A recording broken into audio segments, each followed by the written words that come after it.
Hello guys, welcome to UPD education. Guys, UGC net, MS SET आणि PET या तीनही एक्झाममधील commerce या सब्जेक्टसाठी आपण पाहत आहोत इंटायर कोर्स. आणि या कोर्समध्ये युनिट नंबर 7 तो म्हणजे बँकिंग अँड फायनान्शियल इन्स्टिट्यूशन हा युनिट आपण कव्हर करत आहोत. या युनिटचा जर सिलेबस पाहिला तर सिलेबसमधील पॉईंट फर्स्ट तो म्हणजे overview of Indian financial system हा पॉईंट आपण पूर्णपणे कव्हर केलेला आहे. आज आपण एक नवीन पॉईंट सुरू करणार आहोत, तो म्हणजे types of bank. Types of bank हा पॉईंट सुरू करण्यापूर्वी मागील लेसनमध्ये जो पॉईंट आपण कव्हर केला आहे त्याचे एक ओव्हरव्ह्यू आपण पुन्हा घेऊया, जेणेकरून तुमचे सर्व पॉईंट मेमराईज होतील. तरी फ्रेंड, हे पहा, या ठिकाणी सर्वात पहिल्यांदा इंडियन फायनान्शियल सिस्टीम म्हणजे काय याचं इंट्रोडक्शन आपण पाहिलं. इंट्रोडक्शन एकदम सिंपल लँग्वेजमध्ये तुम्हाला मी प्रोव्हाइड केलेलं आहे. त्यानंतर components of Indian financial system हा पॉईंट आपण कव्हर केला. यामध्ये टोटल महत्त्वाचे 4 कंपोनंट्स आहेत, हे तुम्हाला मी एक्सप्लेन केलेले आहेत वन बाय वन. त्यामध्ये सर्व कंपोनंट म्हणजेच हे जे 4ही कंपोनंट आहेत यांचं इन डिटेल एक्सप्लेनेशन तुम्हाला मी या ठिकाणी प्रोव्हाइड केलेलं आहे. ठीक आहे, जे काही सर्व कंपोनंट आहेत त्या सर्व कंपोनंटचं एक्सप्लेनेशन. त्यानंतर RRB असतील, ठीक आहे, फॉरेन बँक असतील किंवा अनऑर्गनाइज सेक्टर असेल किंवा नॉन बँकिंग फायनान्शियल इन्स्टिट्यूशन असतील किंवा या संदर्भात organise non banking financial institute असतील, या सर्वांबद्दल इन डिटेल इन्फॉर्मेशन आपण कव्हर केलेले आहे. फायनान्शियल मार्केट, मग फायनान्शियल मार्केटचे कंपोनंट, नंतर कॅपिटल मार्केटचे कंपोनंट, त्यानंतर डेरिव्हेटिव्ह मार्केट त्याचे कंपोनंट, हे देखील आपण सर्व कव्हर केलेत. आणि फायनान्शियल मार्केटमधील मनी मार्केट आणि कॅपिटल मार्केट या दोघांबद्दल काही कीवर्ड सांगितले ते तुम्हाला लक्षात ठेवायचे, जेणेकरून एक्झाममध्ये या दोघांचा डिफरन्स तुमचा प्रॉपरली लक्षात राहील. याबद्दल कन्सेप्च्युअल गोष्टी तुम्हाला कळाव्यात, त्या अनुषंगाने मनी मार्केट आणि कॅपिटल मार्केट या दोघांचा डिफरन्स देखील आपण या ठिकाणी ॲड केलेला आहे आणि हा देखील आपण इन डिटेल कव्हर केलेला आहे. त्यानंतर फायनान्शियल इन्स्ट्रुमेंट कुठले असतात, मग शॉर्ट टर्मचे काही इन्स्ट्रुमेंट असतील, मिडियम टर्मचे असतील किंवा लॉंग टर्मचे काही इन्स्ट्रुमेंट असतील, हे सर्व इन्स्ट्रुमेंट आपण इन डिटेल कव्हर केले. त्यानंतर फायनान्शियल सर्व्हिसेस, मग यामध्ये 2 बेसिक सर्व्हिस होत्या. त्यामध्ये फंड बेस्ड सर्व्हिस ही फर्स्ट होते आणि फीज बेस्ड सर्व्हिस ही सेकंड होते. यांचे देखील काही सब पॉईंट आहेत ते आपण कव्हर केलेले आहेत. ठीक आहे, तर मागील लेसनमध्ये हे सर्व पॉईंट आपण कव्हर केलेत आणि सर्व पॉईंट एकत्र केले तर आपला पॉईंट फर्स्ट त्या ठिकाणी कव्हर होऊन जातो, तो म्हणजे overview of Indian financial system. ठीक आहे, या संदर्भात A to Z पॉईंट आपण कव्हर केले. आजपासून आपण एक नवीन पॉईंट सुरू करत आहोत, तो म्हणजे types of bank. Types of bank या पॉईंटवर जर एक्झामला क्वेश्चन आला तर कुठूनही क्वेश्चन आला तरी आपल्याला आन्सर आलं पाहिजे, या अनुषंगाने सर्व टाइप्स ऑफ बँक आपण या ठिकाणी इन डिटेल कव्हर करणार आहोत. या संदर्भात कदाचित आपले 3 ते 4 लेसन होतील आणि या 3 ते 4 लेसनमध्ये टाइप्स ऑफ बँक हा पॉईंट आपण इन डिटेल कव्हर करणार आहोत. एक लक्षात घ्या, या ठिकाणी म्हणले कमर्शियल बँक, नंतर RRB, नंतर फॉरेन बँक, नंतर कोऑपरेटिव्ह बँक. इतकंच नव्हं तर आणखी काही पॉईंट असतात ते देखील आपल्याला या ठिकाणी कव्हर करायचे आहेत. म्हणजे सिलेबसमध्ये शब्दशः जे पॉईंट दिलेत ते सोडून एक्झामिनेशनमध्ये जे काही पॉईंट इनडायरेक्टली विचारले जातात ते पण पॉईंट आपल्याला या ठिकाणी इन डिटेल कव्हर करायचे आहेत. ठीक आहे, तरी पहा, आज आपण सुरू करत आहोत एक नवीन पॉईंट सिलेबस वाईज, तो म्हणजे टाइप्स ऑफ बँक्स. तर फ्रेंड, हा पॉईंट सुरू करण्यापूर्वी जे विद्यार्थी या चॅनलवर फर्स्ट टाइम आले असतील त्या विद्यार्थ्यांसाठी एक छोटीशी इन्फॉर्मेशन. फ्रेंड, NTUGC नेट असेल किंवा महाराष्ट्र सेट एक्झाम असेल, जो नेक्स्ट एक्झाम 2025 कंडक्ट होणार आहे, त्या एक्झाम संदर्भात पूर्णपणे कोर्स आपण प्रोव्हाइड करत आहोत पेपर 1 साठी आणि कॉमर्स जो पेपर 2 आहे या सब्जेक्टसाठी. पेपर 1 मध्ये पेपर 1चा इन डिटेल तुम्हाला सिलेबस कव्हर करून दिला जाईल. जे विद्यार्थी कॉमर्स आहेत त्या विद्यार्थ्यांसाठी देखील आपण कोर्स प्रोव्हाइड करत आहोत, त्यामध्ये देखील कॉमर्सचा इन डिटेल सिलेबस तुम्हाला कंप्लीट करून दिला जाईल. पेपर 1 आणि कॉमर्स हे दोन्ही कोर्स तुम्ही प्रॉपर कव्हर केले तर NTUGC नेट, MS सेट आणि पेट या तीनही एक्झामचा इन डिटेल सिलेबस तुमचा कंप्लीट होऊन जातो. तर फ्रेंड, या कोर्स संदर्भात तुम्हाला अदर इन्फॉर्मेशन हवे असेल किंवा कोर्स संदर्भात काही क्वेरी असेल, डाऊट असेल तर तुम्ही आपल्या व्हॉट्सअप नंबरला मेसेज करू शकता. तो नंबर आहे 9011 36 20 82. या नंबरवर मेसेज करा आणि क्रॅश कोर्स संदर्भात तुम्हाला संपूर्ण माहिती प्रोव्हाइड केली जाईल. ठीक आहे, क्रॅश कोर्समध्ये पेपर 1 आणि कॉमर्स हे दोन्ही पेपर तुम्हाला इन डिटेल कंप्लीट करून दिले जातात. पेपर 1 मध्ये टोटल 10 युनिट आहेत, ते सर्व तुम्हाला कव्हर करून भेटतील आणि कॉमर्स सब्जेक्टमध्ये देखील पूर्णपणे टोटल 10 युनिट आहेत, ते सर्व 10 युनिट तुम्हाला या ठिकाणी कव्हर करून दिले जाणार आहेत. ठीक आहे. पूर्णपणे ज्या नोट्स असतील त्या एकदम सिंपल लँग्वेजमध्ये या ठिकाणी ॲड केल्या जात आहेत. जे लेक्चर आहेत ते देखील खूप सोप्या लँग्वेजमध्ये तुम्हाला प्रोव्हाइड करण्याचा प्रयत्न केला जात आहे. तर दोन्ही पेपरच्या कोर्सला जॉईन करण्यासाठी तुम्ही इंटरेस्टेड असाल तर या नंबरवर मेसेज करून तुम्ही इन्फॉर्मेशन मिळवू शकता. तर फ्रेंड, आज आपण टाइप्स ऑफ बँक हा पॉईंट सुरू करत आहोत. आता या ठिकाणी सर्वात पहिल्यांदा जे आपलं फर्स्ट लेक्चर होतं त्याआधी बँक म्हणजे काय याचं मिनिंग आपण क्लिअर केलेलं आहे, बरोबर ना. बँक म्हणजे काय हे माहीत असेल तर टाइप्स ऑफ बँक पाहण्यात अर्थ आहे. म्हणजे बेसिक शब्दापासून आपण सर्व गोष्टी पाहत आहोत. फर्स्ट लेक्चर तुम्ही या कोर्समधलं म्हणजेच युनिट नंबर 7 मधलं पाहिलं नसेल तर त्याआधी पहा. त्यामध्ये बँकचं मिनिंग तुम्हाला मी डिटेल प्रॉपर सांगितलेलं आहे. बँकचं मिनिंग कळालं तर टाइप्स ऑफ बँक हा पॉईंट तुम्हाला प्रॉपर कळू शकतो. ठीक आहे. तर सर्वात पहिल्यांदा टाइप्स ऑफ बँक या संदर्भात शॉर्ट आणि सिंपल इन्फॉर्मेशन आपण पाहूया. तर या ठिकाणी म्हणलंय पहा, there are most common types of bank including public sector banks, ज्या पब्लिकसाठीच पूर्णपणे काम करत आहेत. ठीक आहे. नॉर्मली या बँकेचा हेतू हा प्रॉफिट मिळवणे नसून तर सेवा देणे हा असतो. नंतर प्रायव्हेट सेक्टर बँक असतील किंवा फॉरेन बँक असतील, या 3 बँका नॉर्मली इंडियामध्ये सर्वात जास्त पॉप्युलर आहेत. फर्स्ट आहे public sector, second private sector आणि थर्ड फॉरेन बँक. आता हे बेसिक टाईप झाले बँकचे. आपण सर्व गोष्टी इन डिटेल कव्हर करणार आहोत.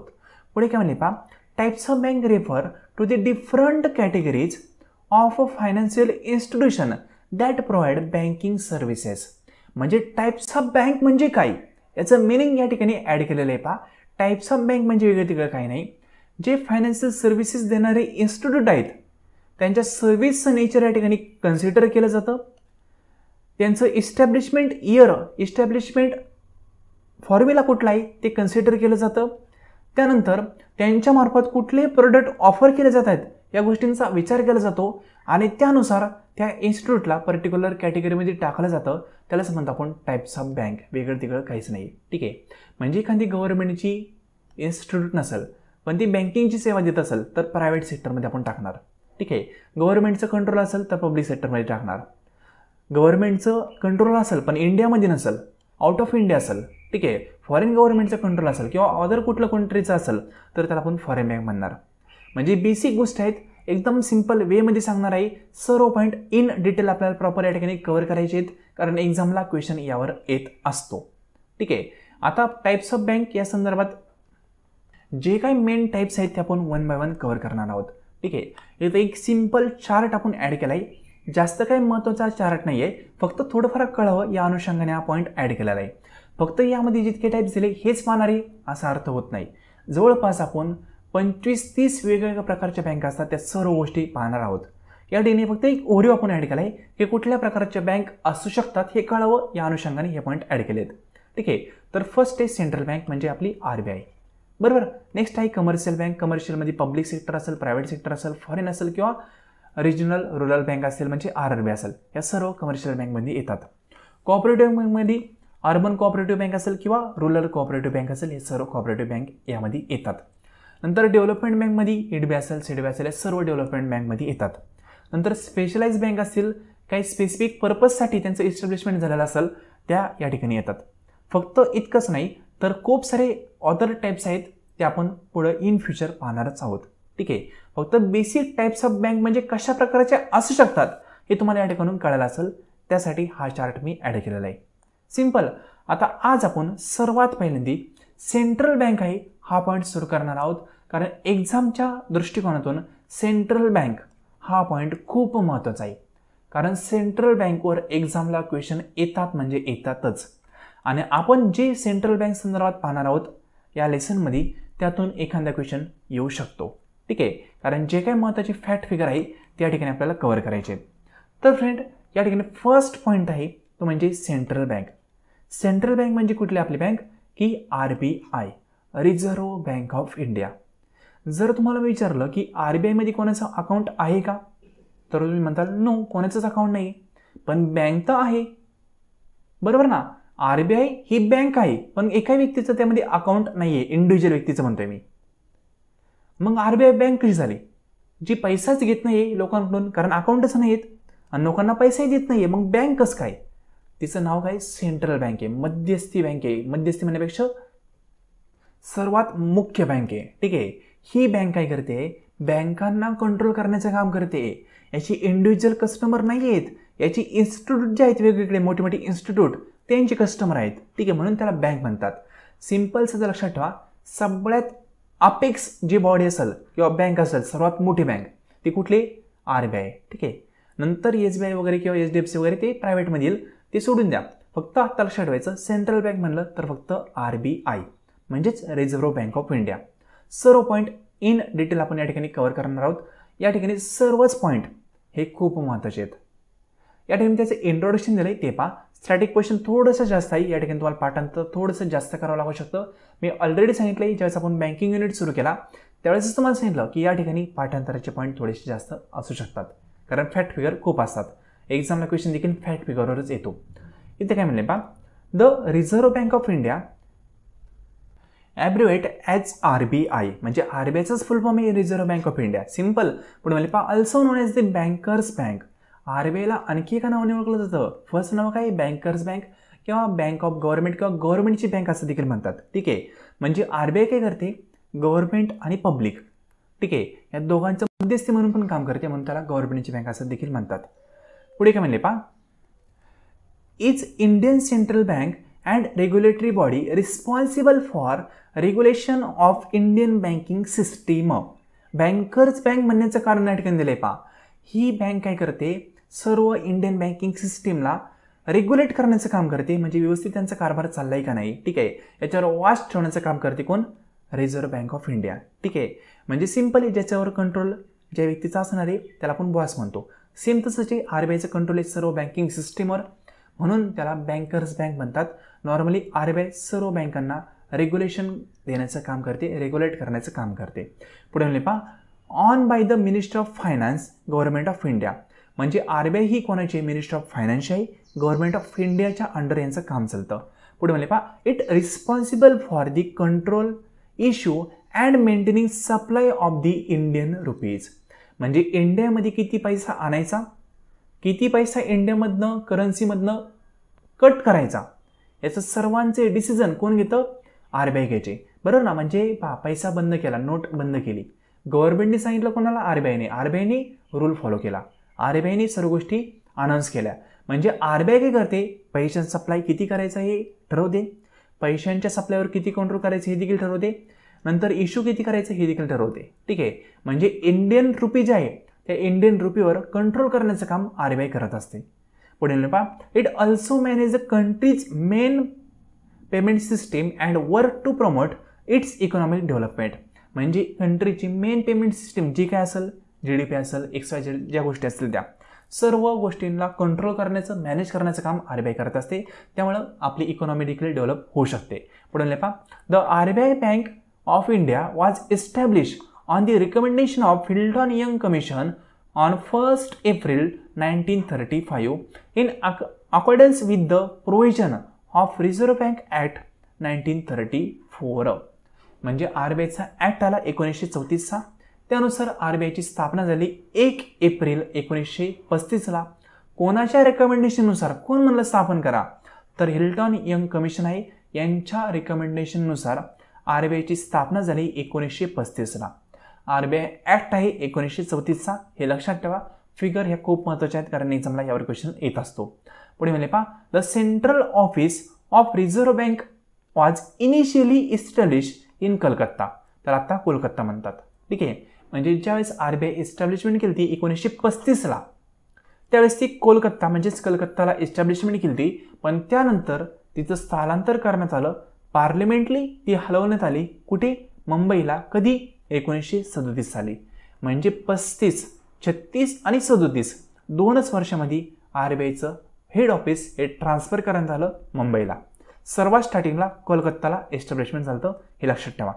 बेसिक काय पॉईंट आहेत, अवघड असं काहीच नाही आहे. आत्ता आपण जे पॉईंट पाहिलेत ना, हे पुन्हा आपण की पॉईंट म्हणून हायलाईट केलेले पॉईंट आहेत, ते आपण पुन्हा पाहणार आहोत. डोंट वरी. ठीक आहे, फक्त या ठिकाणी तुम्हाला एक इंट्रोडक्शन झालं असेल की आरबीआय नेमकं काय करते, RBI आली कधी, RBIचा ॲक्ट कुठला आहे हे या ठिकाणी तुम्हाला कळालं असेल. ठीक आहे.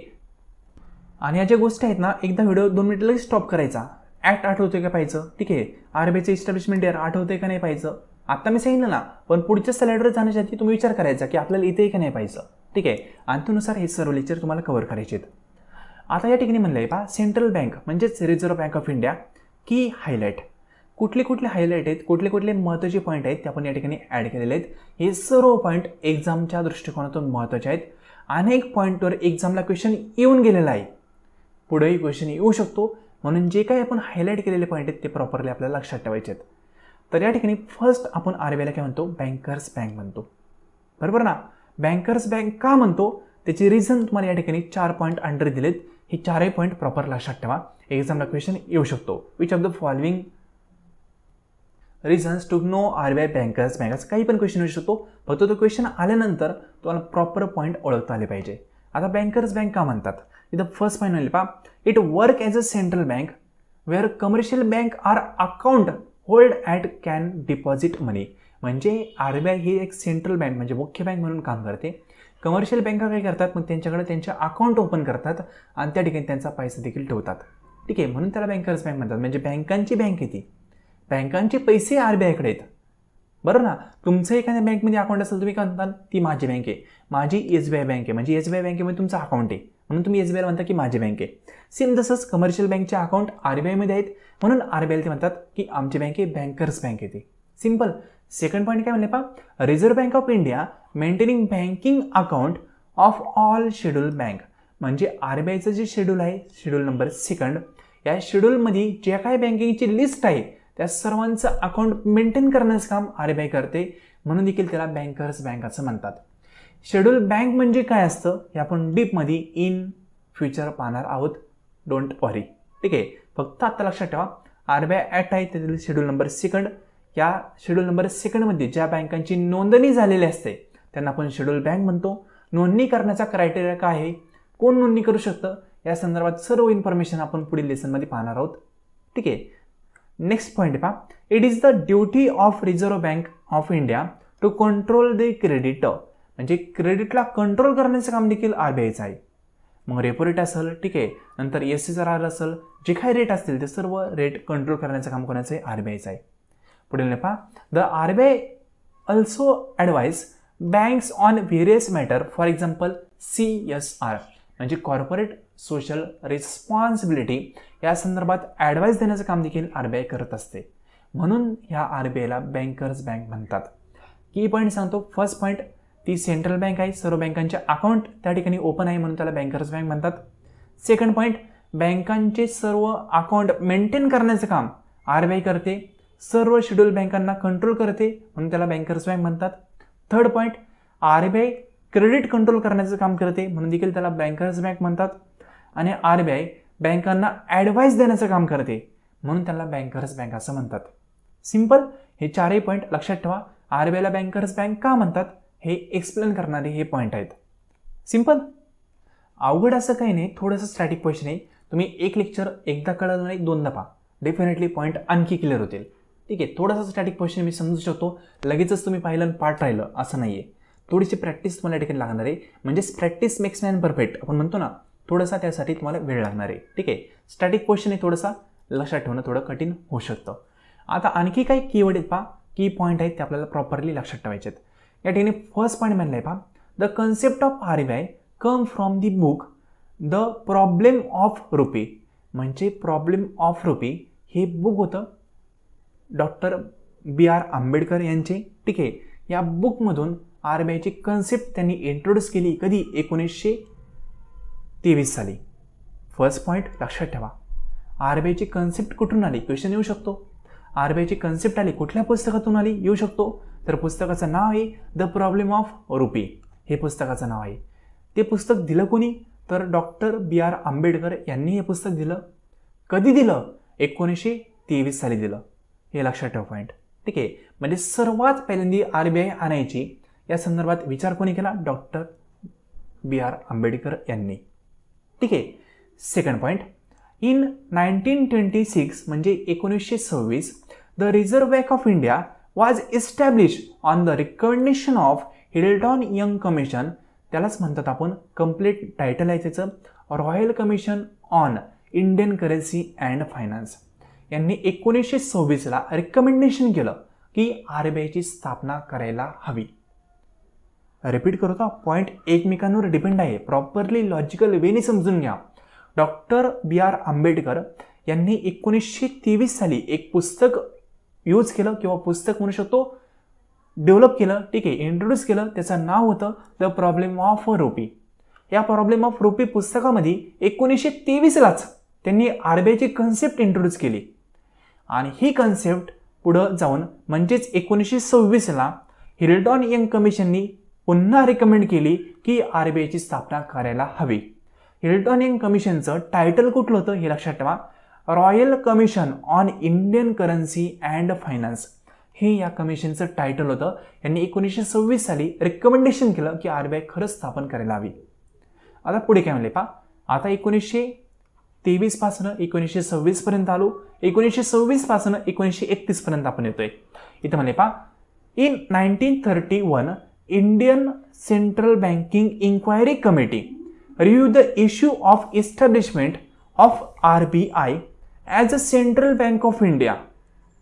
म्हणजे RBIला जर सेंट्रल बँक ऑफ इंडिया म्हणून इस्टॅब्लिशमेंट करायचं असेल तर त्या संदर्भात सर्व रिव्ह्यू करणं गरजेचं आहे, सर्व गोष्टी पुन्हा पाहणं गरजेचं आहे.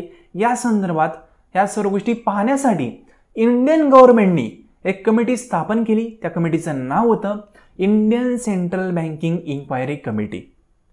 शब्द काय, सेंट्रल बँकिंग, म्हणजे सेंट्रल बँकसाठी बँकिंग इन्क्वायरी कमिटी स्थापन केली इंडियन गव्हर्नमेंटनी.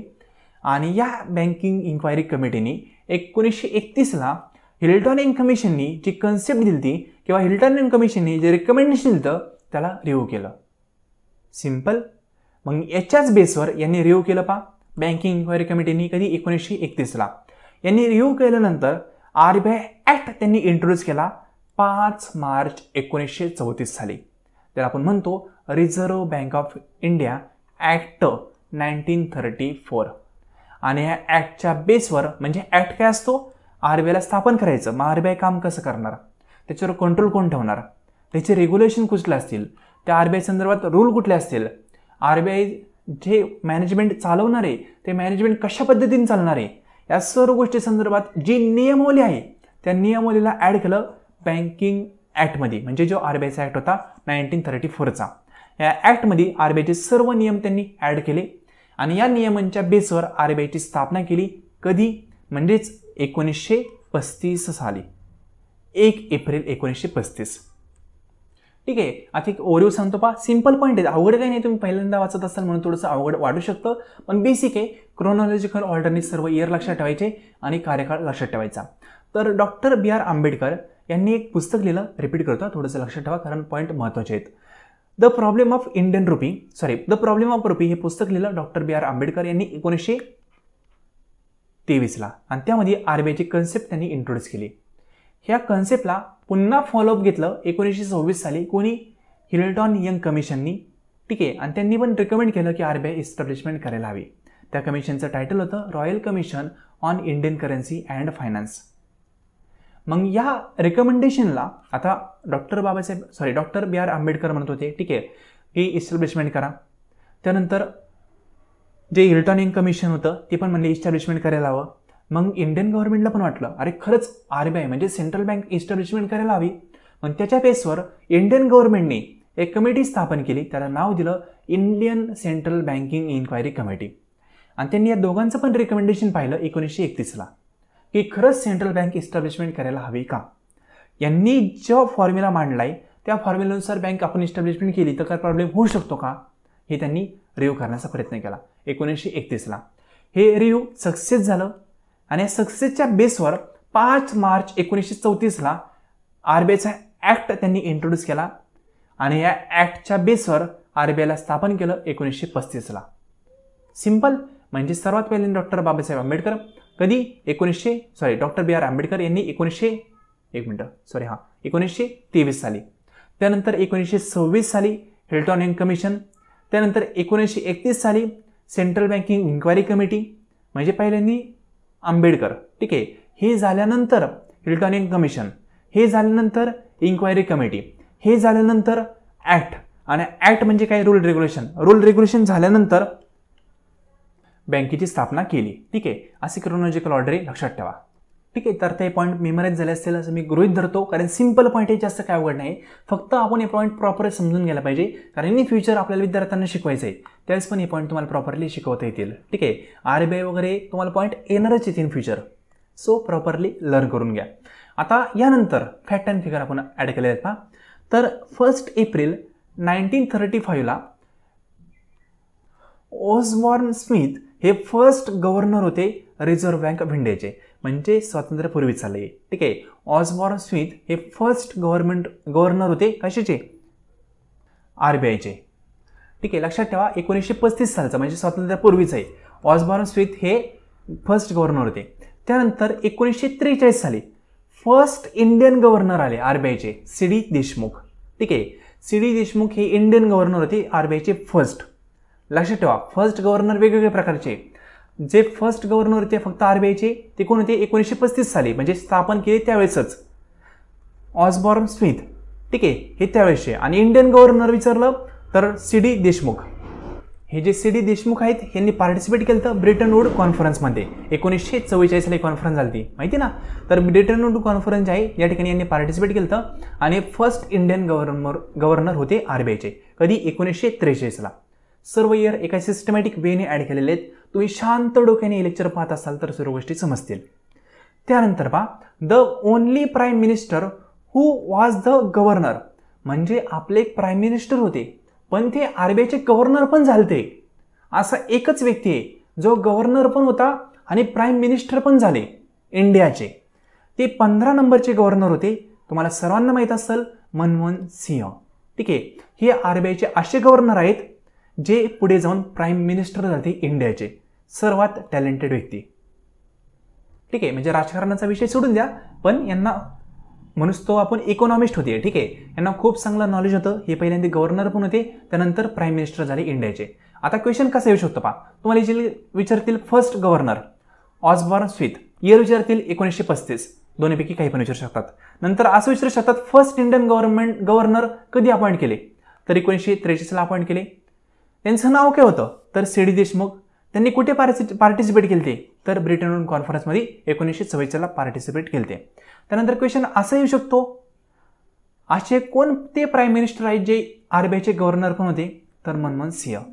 हे सिंपली लक्षात राहील. ठीक आहे, हा पॉईंट.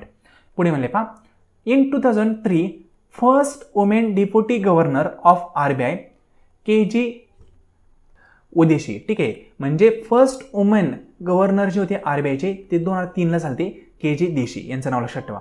आता ठिकाणी वेगवेगळे गव्हर्नरचे टाईप दिलेत पहा. हे गव्हर्नरच आहेत, हे पण गव्हर्नरचा पॉईंट आहे, हा पण गव्हर्नरचा आहे आणि हा पण गव्हर्नरचाच पॉईंट आहे. एक्झामला क्वेश्चन कसाही आला तर तुम्हाला आन्सर देता आला पाहिजे, या अनुषंगाने हे सर्व पॉईंट आपण ॲड केलेले आहेत. कारण RBIच्या गव्हर्नरवर एक्झामला क्वेश्चन येत असतो. ठीक आहे, आता पुढे काय म्हणले पहा, the central office of the reserve Bank was initially establish in Kolkata but was permanently move to Mumbai in 1937. आत्ता आपण हा पॉईंट कव्हर केला आहे पहा. सेंट्रल बँक आहे RBIचं, ते सर्वात स्टार्टिंगला कोलकाताला इस्टॅब्लिशमेंट झालं. त्यानंतर ते 2च वर्षामध्ये म्हणजे 1935ला कोलकातामध्ये इस्टॅब्लिशमेंट झालं. त्यानंतर 2च वर्षामध्ये 1937ला ते मुंबईला स्थलांतरित झालं. परमनंटली आता मुंबईलाच आहे, बरोबर ना. त्यानंतरचा पॉईंट आहे पहा. आता RBI जी इस्टॅब्लिशमेंट झाली त्यावेळेस त्याचं पेडअप कॅपिटल किती होतं, तर 5 करोड इतकंच कॅपिटल होतं, पेडअप कॅपिटल. ठीक आहे, आता RBIच्या एम्प्लॉईंची म्हणू शकतो सॅलरी जास्त असू शकते. ठीक आहे, म्हणजे त्यावेळेस RBI ज्यावेळेस इस्टॅब्लिशमेंट झाली त्यावेळेस 5 करोड त्यांचं फक्त पेडअप कॅपिटल होतं. हा देखील पॉईंट लक्षात ठेवा, कारण हा पॉईंट NTUG नेटला येऊन गेलेला आहे. पेडअप कॅपिटल 5 कोटी. ठीक आहे, हे लक्षात ठेवा. तर आय होप काही बेसिक पॉईंट आहेत ते लक्षात आले असतील. आता थोडंसं पुढं आपण जाऊया. तर हे पहा, तर या ठिकाणी म्हणले पहा, the reserve bank of India was nationalise with the effect from 1 जानेवारी 1949. म्हणजे 1949ला RBI नॅशनलाइज झाली. हा देखील पॉईंट लक्षात ठेवा. On the basis of Reserve bank of India transfer to public ownership act 1948. म्हणजे रिझर्व्ह बँक RBIचा ॲक्ट आहे ट्रान्सफर टू पब्लिक ओनरशिप. हा जो ॲक्ट आहे 1948चा, याच्या बेसवर RBI नॅशनलाइज झाली 1949ला. पुढे पहा, all shares in the capital of RBI were deem transfer to the central government on payment of a suitable compensation. ठीक आहे, म्हणजे काय बेसिक कॉम्पेन्सेशनच्या बेसवर त्याचं ट्रान्सफर करण्यात आलं. हा बेसिक पॉईंट आहे. फक्त या ठिकाणी एक पॉईंट लक्षात ठेवायचा की RBI नॅशनलाइज कधी झाली, तर 1949 साली नॅशनलाइज झाली. हे लक्षात ठेवा, जानेवारी 1949, 1 जानेवारी आहे, हे पण लक्षात ठेवा. ठीक आहे, म्हणजे या पॉईंटमध्ये फक्त एक इयर लक्षात ठेवायचं तुम्हाला. काय 1 जानेवारी 1949 साली RBIला नॅशनलाइज करण्यात आले होते. आता त्यानंतर जो नवीन पॉईंट आहे तो म्हणजे प्रिएम्बल, म्हणजे RBIची प्रस्तावना काय आहे. ठीक आहे, त्या संदर्भात म्हणलंय पहा, ही जी प्रस्तावना आहे ही ऑफिशियल RBIच्या वेबसाईटवरूनच आपण घेतलेलं आहे. ठीक आहे, म्हणजे जे कंटेंट तुम्ही या ठिकाणी सर्व पाहताय हा सर्व कंटेंट ऑफिशियल वेबसाईटचा आहे, म्हणजे सर्व कंटेंट हा ऑथराईज आहे, प्रॉपर व्हेरीफाय करून घेतलेला कंटेंट आहे. ठीक आहे, तर RBIची प्रस्तावना काय आहे, तर RBIचं बेसिक प्रस्तावनामध्ये त्यांनी असं म्हणलंय की मॉनिटरी स्टॅबिलिटी आम्हाला ठेवायची आहे इंडियामध्ये. ठीक आहे, म्हणजे इंडियामध्ये इन्फ्लेशन डिफ्लेशन जे चालू असतं ते प्रॉपर वेने चाललं पाहिजे. खूपच इन्फ्लेशन खूपच डिफ्लेशन असं नको आहे. मॉनिटरी स्टॅबिलिटी ठेवणं, करन्सी आणि क्रेडिट सिस्टीम प्रॉपरली ऑपरेट करणं हे RBIचं काम आहे. मॉडर्न मॉनिटरी पॉलिसी जे असतील त्यांचं फ्रेमवर्क तयार करणं किंवा मेंटेन प्राइस स्टॅबिलिटी या सर्व गोष्टी RBI करत असते. आता ही प्रिएम्बल जी आहे ती पूर्ण लक्षात ठेवण्याचं कारण नाही आहे किंवा गरजही नाही आहे. फक्त यामध्ये काय आहे हे एकदा जरी वाचलं तरी चालू शकतं. ठीक आहे, पण लक्षात ठेवा की बेसिक उद्देश आहेत RBIचे की सर्व मॉनिटरी सिस्टमला स्टेबल ठेवणं. ठीक आहे, करन्सीला फ्लक्च्युएशनपासून प्रॉपरली मेंटेन करणं, क्रेडिट सिस्टम असेल म्हणजे रेपो रेट असेल, ठीक आहे, रिव्हर्स रेपो रेट असेल किंवा SLR असेल, हे सर्व क्रेडिट सिस्टमला प्रॉपरली मेंटेन करणं, हे सर्व काम RBIचं आहे. आणि यामार्फत आपली इकॉनॉमिक ग्रोथ साध्य करणं हे RBIचं सर्व हेतू आहेत. सिंपल, म्हणजे या संदर्भात देखील जास्त काही पाठ करण्यासारखं नाही, याच्या आधीचे पॉईंट पाठ करायचे आहेत. ठीक आहे, आता पुढचा पॉईंट देखील महत्त्वाचा आहे पहा, डायरेक्टर संदर्भात. इथे काय म्हणले, the overall director of RBI lies with 21 member central board of director. ठीक आहे, म्हणजे टोटल 21 मेंबर आहेत सेंट्रल बोर्ड ऑफ डायरेक्टरमध्ये RBIच्या. किती? टोटल 21 लक्षात ठेवा आकडा किती, 21. तुम्ही आषाढ्यामध्ये पण निवद नेता ना देवीला 21, आठवतं का? निवद वगैरे नेतात पहा. ठीक आहे, जे म्हणू शकतो महाराष्ट्रामध्ये खूप सारं असते, तर 21 निवद नेता या लक्षात ठेवायचं. मग RBIला पण तुम्ही 21 निवद दाखवलेत म्हणून RBIचे डायरेक्टर 21 आहेत असं लक्षात ठेवा.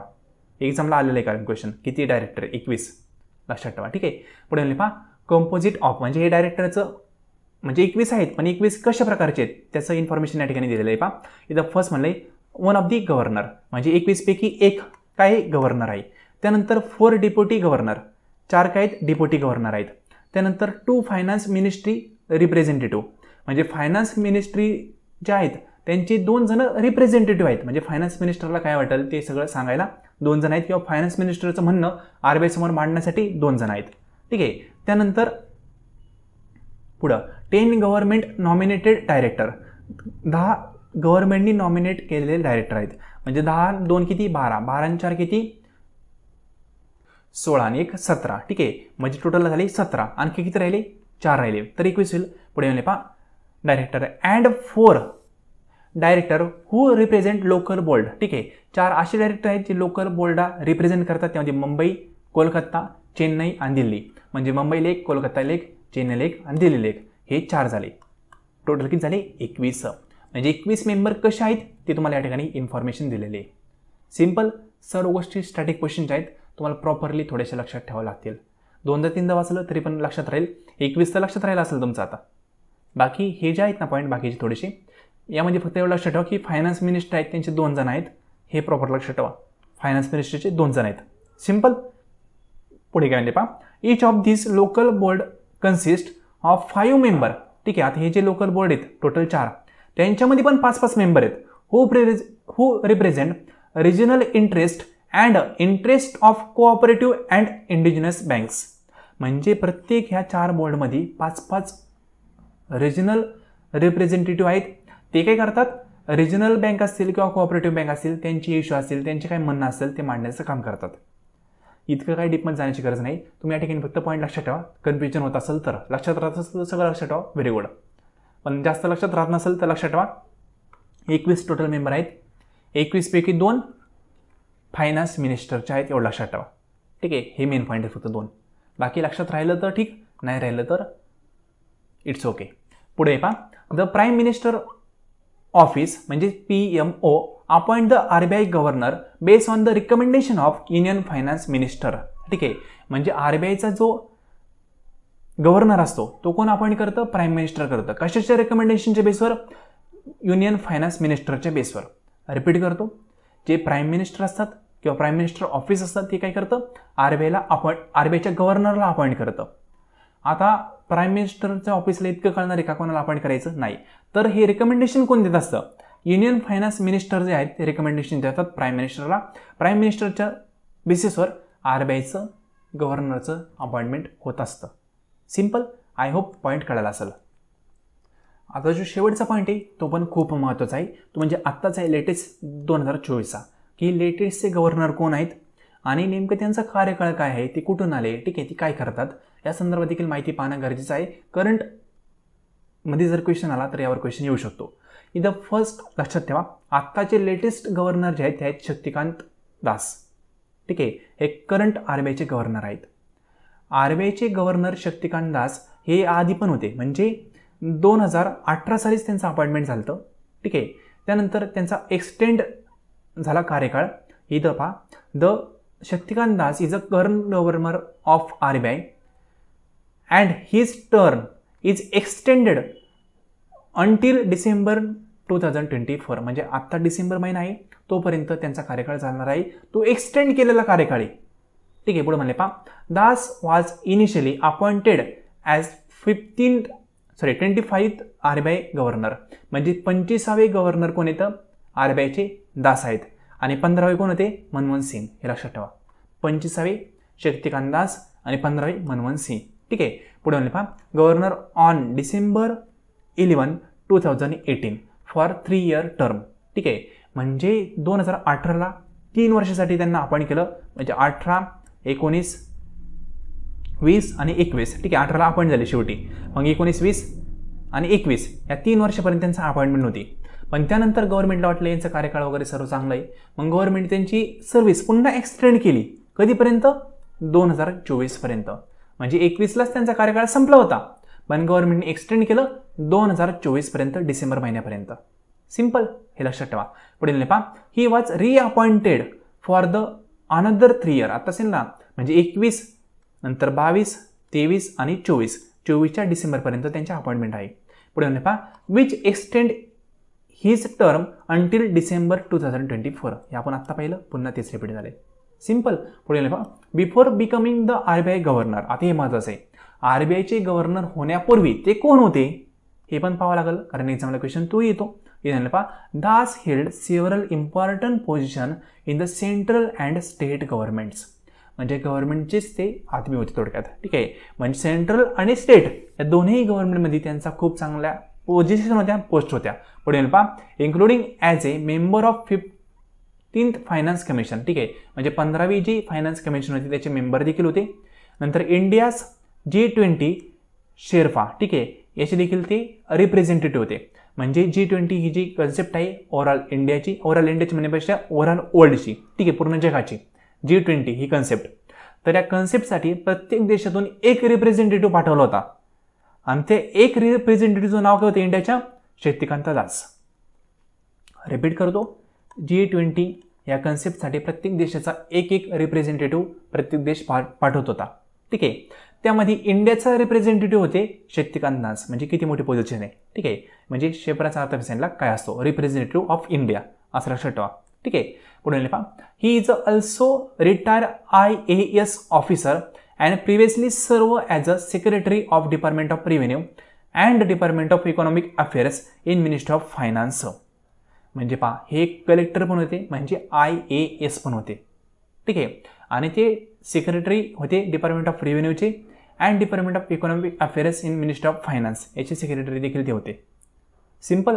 म्हणजे ते कोण कोण होते त्या संदर्भात पण आपल्याला पॉईंट काही पाहावं लागतात, कारण एक्झामला ते पण पॉईंट येऊ शकतात. शांत डोक्याने पाहिलं तर काही पॉईंट महत्त्वाचे आहेत ते लक्षात ठेवा या ठिकाणी. तर फर्स्ट पॉईंट तुम्ही या ठिकाणी लक्षात ठेवणार, आत्ताचे गव्हर्नर कोण आहे? शक्तिकांत दास. यांचं टर्म कधीपर्यंत आहे? डिसेंबर 2024 पर्यंत.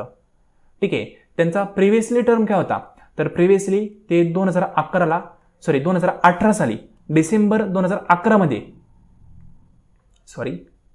रिपीट करतो, डिसेंबर 11 म्हणजे 11 तारीख डिसेंबर महिन्याची 2018 तारीख, एक मिनिट थोडंसं जास्त ओव्हरलॅप झालं. तरी 11 डिसेंबर 2018 साली, ठीक आहे, त्यांची अपॉइंटमेंट झाली ती 3 वर्षासाठी. त्यांचा कार्यकाळ कधी संपणार होता, 2021ला. हे डिसेंबरच्या 18ला म्हणजेच काय, डिसेंबरचं वर्ष पूर्णपणे संपलं म्हणजे 19च्या वर्षी पूर्णपणे काम करणार, 20ला काम करणार आणि 21ला ते रिटायर होणार 21 डिसेंबरमध्ये. सिंपल असं होतं. पण गव्हर्नमेंटने काय केलं, त्यांचा कार्यकाळ एक्सटेंड केला. कधीपर्यंत, 2000 पुढच्या 24 पर्यंत. म्हणजे 21 नंतर 22, 23 आणि 24 म्हणजे 3 वर्ष पुन्हा वाढवला. मग आता डिसेंबर 24 मध्ये ते पुन्हा रिटायर होतील. रिटायर होतील म्हणजे त्यांचं 3 वर्षाचा कार्यकाळ संपल तिथं. सिंपल, इतकं तर लक्षात राहिलं. त्यानंतर शक्तिकांत दास कोण होते, तर IAS ऑफिसर कोण होते, G20ला रिप्रेझेंट करणारे पण होते इंडियामार्फत. आणि 15th फायनान्स कमिशन जे होतं त्याचे पण ते मेंबर होते. ठीक आहे. नंतर ते सेक्रेटरी होते डिपार्टमेंट ऑफ रेव्हेन्यूचे and department of economic affairs in the ministry of finance, याचे पण ते रिप्रेझेंटेटिव्ह सेक्रेटरी होते. ठीक आहे. हे काय पॉईंट आहेत हे प्रॉपरली लक्षात ठेवा. बाकी आजच्या लेसनमध्ये जे काय पॉईंट तुम्हाला मी वारंवार रिपीट करून सांगितले ते सर्व पॉईंट लक्षात ठेवा, एक्झामला येऊ शकतात. ठीक आहे फ्रेंड. तर आज आपण एक बेसिक पॉईंट होता थोडासा RBI या संदर्भात इन्फॉर्मेशन पाहिली.